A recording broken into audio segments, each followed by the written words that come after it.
Good morning, friends. I hope you're doing good on the other side of the world. Here in Mexico, it's Saturday 18. It's roughly 12:18 p.m. and I'm filming this in at my university where I'm studying my master's degree.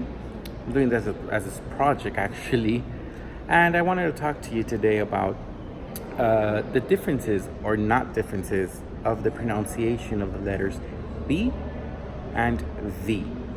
In Spanish, B y B. There isn't a real difference nowadays like there used to be maybe 100 or 200 years ago. The thing is that language evolves. Before, yes, there used to be the sound B and the sound V.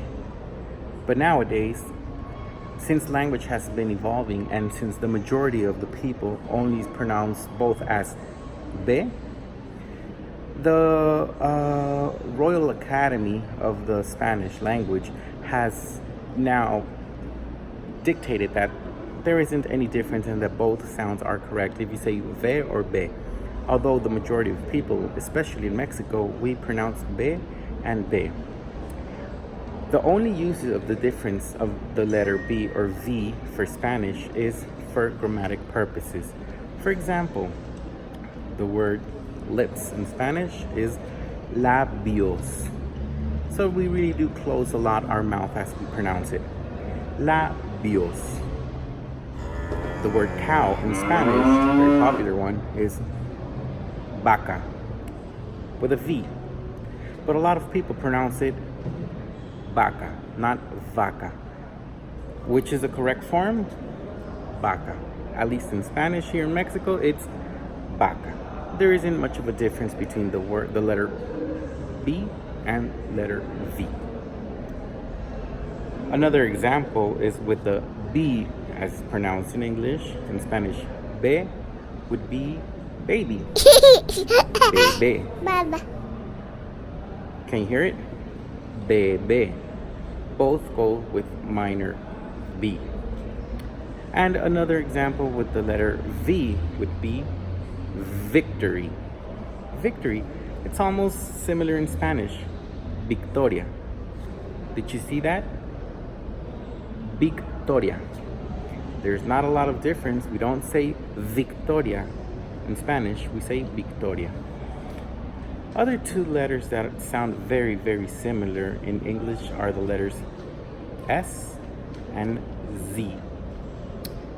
For example, in English, there is the proper name, Sue, S-U-E. Sue went to the park.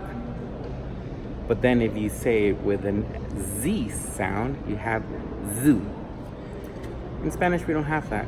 In Spanish, the letter S from Susana, Susan, Susana, sounds exactly the same if it were a letter with the letter Z. Zoológico, zoo, zoológico. There isn't much of a difference between the letter S and the letter Z when pronounced. Grammatically, there is.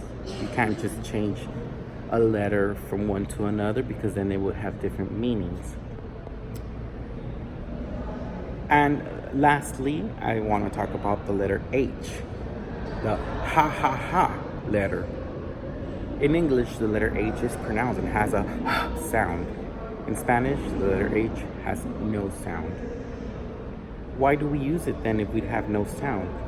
The letter H is being used for words that come from a sound in other languages. If you don't place that letter H in front of it, then you are making a grammatic mistake and a spelling mistake, of course. There are words that with the H mean something and words that without the H mean different things.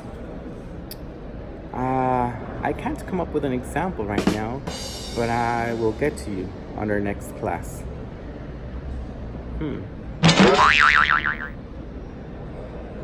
Now, sorry, I owe it to you, but if I want to invite you to look up some examples for me so you can actually understand the differences of some words with an H or without an H.